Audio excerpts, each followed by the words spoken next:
Hello students, next हम start करते हैं आपके ग्रुप थ्योरी का। नेक्स्ट टॉपिक क्या है हमारे पास? Order of element of a group. पहले हमने किया था order of group. Order of group होता है कि उसके अंदर कितने नंबर ऑफ एलिमेंट्स होते हैं, वो होता है हमारा ऑर्डर ऑफ ग्रुप। अब है ऑर्डर ऑफ एन एलिमेंट। किसी भी ग्रुप के एलिमेंट्स का ऑर्डर क्या क्या हो सकता है। तो ये क्या है? For all a belongs to G, जितने भी ग्रुप के एलिमेंट है, if there are least positive m, एक ऐसा लीस्ट पॉजिटिव एम एग्जिस्ट करेगा सच दैट क्या कि ए की पावर अगर मैं एम करूँ तो मेरी क्या है? आइडेंटिटी। उसको बोलते हैं ऑर्डर ऑफ एलिमेंट ऑफ ई। ठीक है, इसका मतलब क्या है? आपको एक एग्जाम्पल से समझाऊं तो ये होता है मेरा ए की power m equal to identity, या इसको इस तरह भी नोटेशन कर सकते हो, order of a equal to m। ठीक है, लीस्ट वर्ड क्यों यूज़ किया? जैसे फॉर एग्जांपल अगर मैं मल्टीप्लिकेशन में लूँ, किसी की पावर करने के, एक की पावर 5 करने से 1 आता है। 1 इसमें आइडेंटिटी है, मल्टीप्लिकेशन में लेके चल रही हूँ सिंपल। अगर ए की पावर 5 करने से 1 आता है तो ये ए की पावर मैं 6 करूँगी फिर भी 1 आएगा, ए की पावर 8 करूँगी फिर भी 1 आएगा।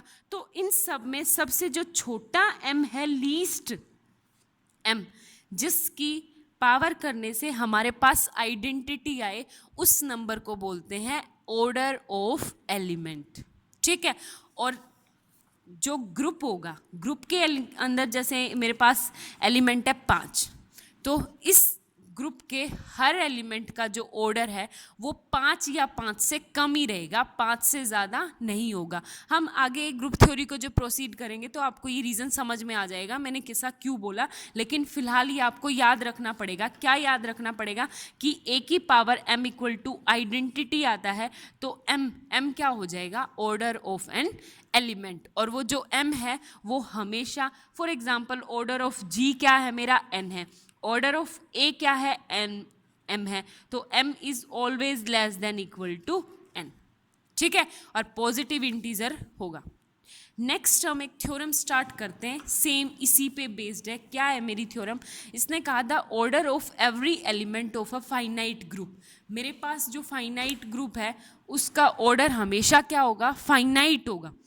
हमें ये प्रूव करना है कि ऑर्डर ऑफ एम ए क्या होगा? हमेशा फाइनाइट होगा एंड इज लेस देन और equal to the order of the group. दो चीज़ें प्रूव करनी है।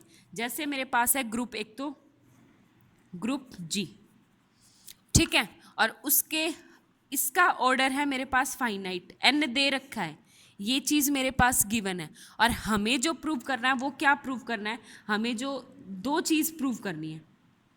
First, order of A is always finite, और ए क्या है? ग्रुप के एलिमेंट्स हैं।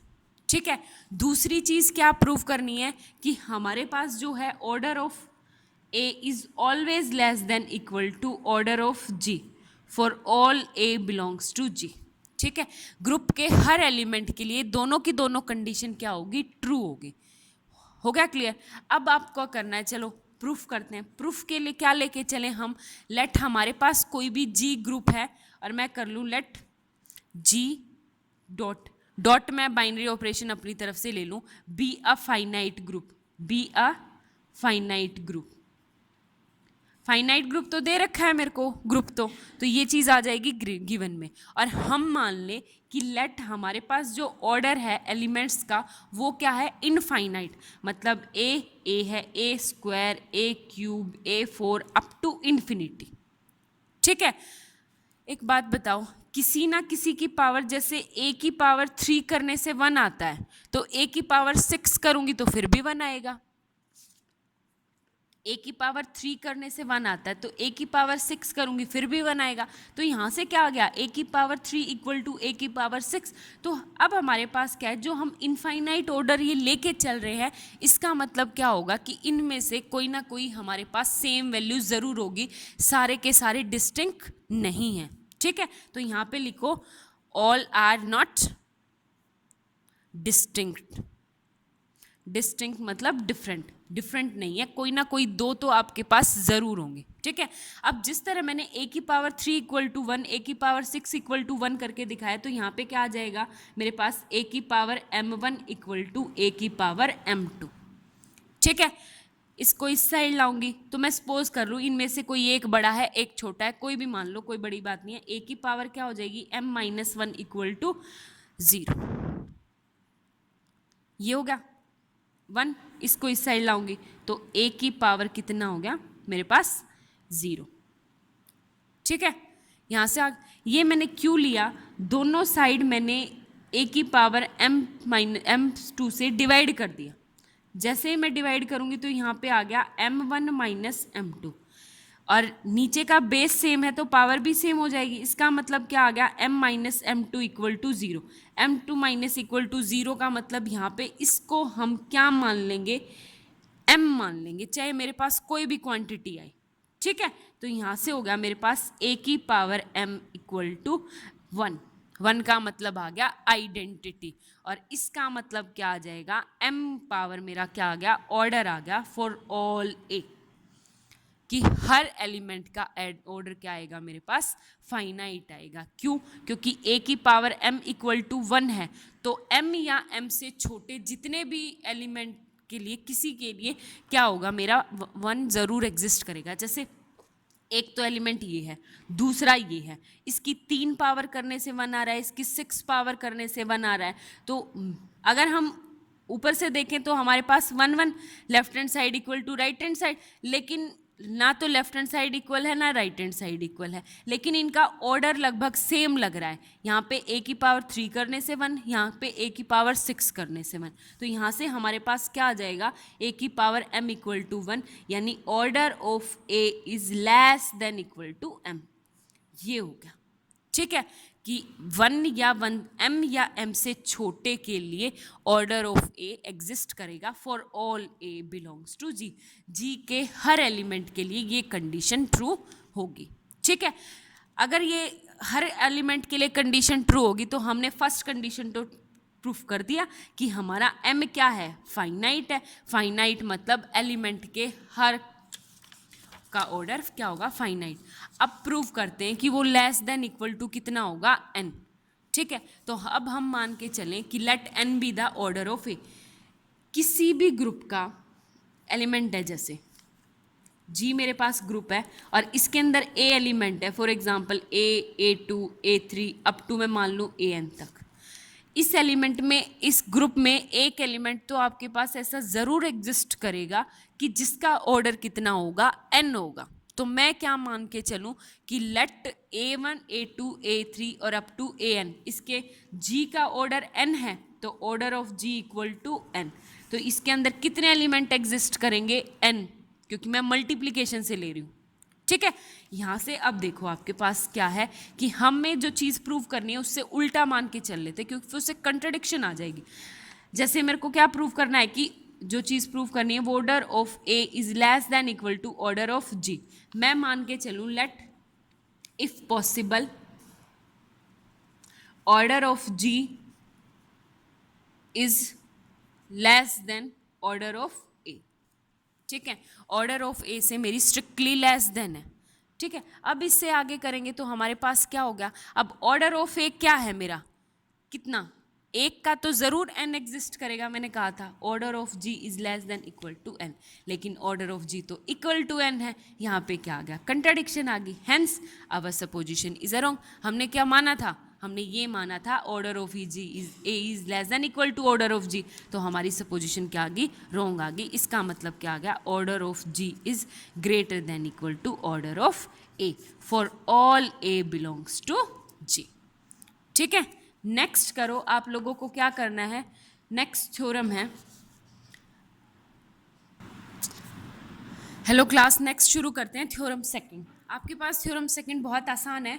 इसने कहा the order of an elements of a group is the same as the of the inverse, कि ग्रुप के ऑर्डर, ग्रुप का कोई एक एलिमेंट एग्जिस्ट करता है a और उसका इनवर्स क्या है, a इनवर्स, तो इन दोनों का ऑर्डर क्या होगा, सेम होगा, ये प्रूव करना है।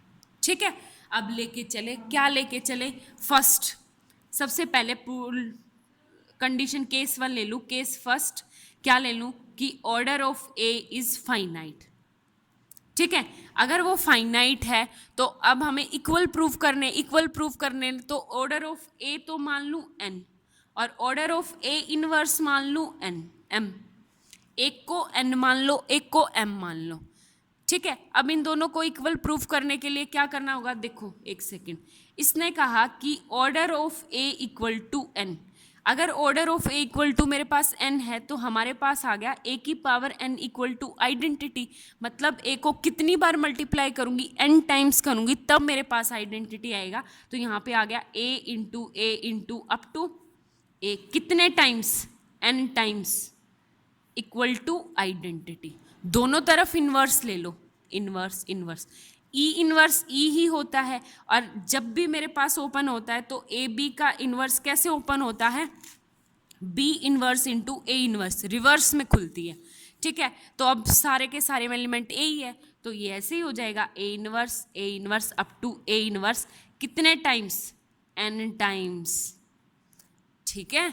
तो ये हो जाएगा n times equal to identity, ये क्या हो जाएगा a इनवर्स की power n equal to identity. तो अब यहाँ से लिखेंगे order of a inverse equal to less than equal to n। अब एक बात बताऊँ, यहाँ पे मैंने इक्वल टू n क्यों नहीं लिखा, लेस देन इक्वल टू क्यों लिखा, क्योंकि किसी एलिमेंट की a की पावर 3 करने से 1 आता है, किसी अगर मैं इसकी a की पावर 4 करूँगी फिर भी 1 आएगा। तो अब n तो यहाँ पे ये हो गया, अब लीस्ट चाहिए ना मेरे को, तो ऑर्डर ऑफ a इनवर्स क्या हो जाएगा, इससे लेस देन या इक्वल टू, ठीक है। ऑर्डर ऑफ a इनवर्स क्या है, m is less than equal to n, ये होगी मेरे पास फर्स्ट इक्वेशन।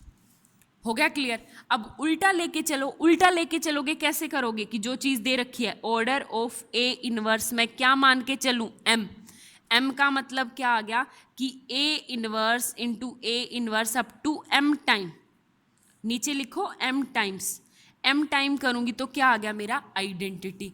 सेम कंडीशन दोनों तरफ क्या लेके चलो, इन्वर्स, इन्वर्स लेके चलूँगी तो ई का इन्वर्स कितना होता है, ई होता है, इसका इन्वर्स ओपन होगा तो इस तरह होगा A inverse A inverse A inverse, फिर से inverse into A inverse up to inverse, कितने टाइम, m टाइम, ए का डबल इन्वर्स वापस से ए ही आ जाता है, तो A into up to A, कितने times, m times, equal to क्या आ गया ई। यहाँ से क्या कंडीशन बन गई मेरे पास कि order of A is less than equal to N, m, और ऑर्डर ऑफ ए क्या है मेरे पास n is less than equal to m। तो फर्स्ट और सेकंड इक्वेशन से क्या बन गया, m इज इक्वल टू n, ठीक है, हो गया। ये था हमारे पास फर्स्ट केस। जो सेकंड केस बनेगा वो इनफाइनाइट के लिए बनेगा। इनफाइनाइट के लिए क्या बनेगा, जब मेरे एलिमेंट का ऑर्डर कितना होगा, इनफाइनाइट होगा। तो जैसे मैं मान लूँ let order of A is infinite, तो हमें प्रूव करना है order of A inverse is also infinite, ठीक है। तो वही है, प्रूफ करने के लिए आपके पास 2-3 ही तरीके होते हैं। कंट्राडिक्शन से प्रूफ कर दो। कंट्राडिक्शन क्या लेके चलेंगे कि ऑर्डर ऑफ ए इनवर्स मेरे पास फाइनाइट है और क्या मान लूँ m, ठीक है। तो यहाँ से order of A inverse equal to m आ गया, तो कितना हो गया A inverse into A inverse up to A inverse, क्या आएगा मेरे पास आइडेंटिटी, कितने टाइम्स, m टाइम्स। सेम जैसे हमने पीछे किया था, दोनों तरफ इन्वर्स ले लो, दोनों तरफ इन्वर्स लेंगे तो क्या हो गया मेरे पास, फिर से वही ओपन हो जाएगा ए इन्वर्स फिर से इन्वर्स, ए इन्वर्स फिर से इन्वर्स इंटू ए इन्वर्स, और कितने टाइम आएगा m टाइम, m टाइम्स।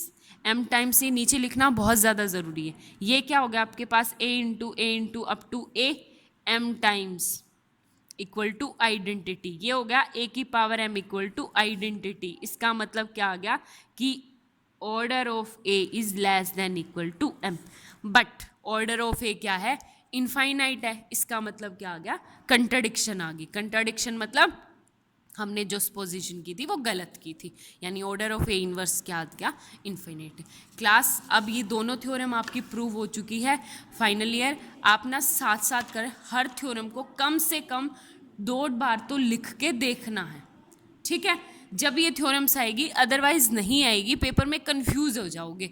2 बार लिखी हुई मिलनी चाहिए मेरे को। एक बार देख के लिखो कोई दिक्कत नहीं, दूसरी बार बिना देखे लिखो, फिर मिस्टेक आ रही है तो तीसरी बार अब आपको घर पे काम क्या है, कुछ भी नहीं है, फ्री घर पे बैठे बैठे काम तो कर ही सकते हो, और मेरे को टाइम टू टाइम सारा काम चाहिए, जो जो असाइनमेंट मैं भेजती रहूँ, ठीक है। Thank you for watching my video.